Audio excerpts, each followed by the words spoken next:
I came home expecting a quiet Friday afternoon, and found a luxury wedding built on my farm. White tents, silk flowers, a dance floor, all sitting beneath my grandfather's 200-year-old oak tree, and standing there like she owned the place was Brenda, the HOA president, yelling about my truck ruining the view. Yeah, that actually happened. I'm Ilias, 48 years old, third-generation farmer, and that ridge means everything to me. My grandfather planted fence posts there before Brenda was even born. But Whispering Pines HOA kept creeping closer every year, bringing fake country charm and very real entitlement. You know the type, people who love farm aesthetics but panic over actual dirt. Brenda first came after me because my tractor looked offensive near her subdivision model homes. She marched onto my property wearing spotless white shoes and carrying that stupid clipboard like a weapon. Said my tractor violated neighborhood standards. I told her real calm, ma'am, this farm existed before your subdivision. After that, the letters started arriving non-stop. Complaints about grass height, mud smell, livestock odors, even though I barely had animals anymore. Every week, another threat, another fake violation notice, another passive-aggressive paragraph printed in bold. I burned every single one in my wood stove.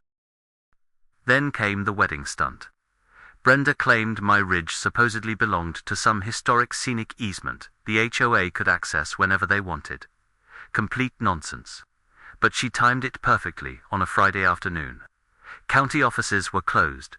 Deputies refused to intervene. And suddenly, my own land became a civil matter. The older deputy looked almost embarrassed, explaining it. Said nobody could legally remove the tent without a court order. Brenda stood behind him, smirking like she'd already won. That smile, man, I can still see it. I walked back to my barn, feeling colder than angry. Not screaming, angry worse. The kind where your chest gets quiet, and your brain suddenly becomes very creative. Then my neighbor Dave rolled up in his old pickup, carrying 2 root beers. Dave barely talks, but he stared toward that wedding tent for a long minute. Then he looked over at my manure spreader sitting in the corner shadows. Grass looks thin up there, he muttered. That old man may be the smartest human I've ever met. We spent the next few hours preparing the tractor like surgeons before an operation. Greased the auger, checked the valves, filled the tank completely full, and not ordinary fertilizer either. This was concentrated dairy slurry, strong enough to remove memories from your soul. The dairy farmer down the road even gave it to me free. Saturday arrived with perfect weather. Warm sun, gentle breeze, crystal blue sky. Most importantly, the wind blew directly uphill toward Brenda's precious wedding tent. Sometimes nature picks a side. And that afternoon, nature hated HOA presidents. Guests started arriving around 3. Men in expensive navy suits, women wearing pastel dresses and giant hats. String quartet warming up under my oak tree like some magazine photo shoot. Meanwhile, Brenda floated around in a sparkling silver gown, acting like queen of stolen property. I watched the whole thing through binoculars from my barn. At exactly 4 o'clock, Dave checked his watch and nodded once. Showtime. I climbed onto the tractor, fired up the old diesel engine, and slowly rolled toward the ridge. Not fast, not aggressive, just a hard-working farmer doing perfectly normal farm work. People started turning their heads the second I crested the hill. The string quartet actually missed notes watching me approach. I kept the tractor 20 feet from the tent, right on my side of the property line. Then I engaged the PTO lever. The spreader roared alive behind me. I opened the release valve, and a giant brown mist exploded into the air. The wind carried every glorious drop directly through that elegant white wedding tent. Not spraying, drifting, settling, haunting people individually. First came the smell. You could literally watch confusion spread across guests' faces in real time. Then, tiny brown freckles started appearing on tablecloths, roses, champagne glasses, silk dresses, everything. The entire wedding transformed into pure panic within seconds. People screamed and scrambled everywhere, trying to escape the cloud. one bridesmaid gagged into a flower arrangement.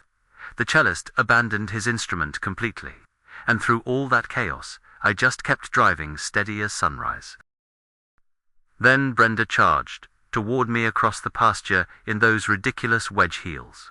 She was screaming so hard, veins popped from her neck. But country ground doesn't care about HOA authority.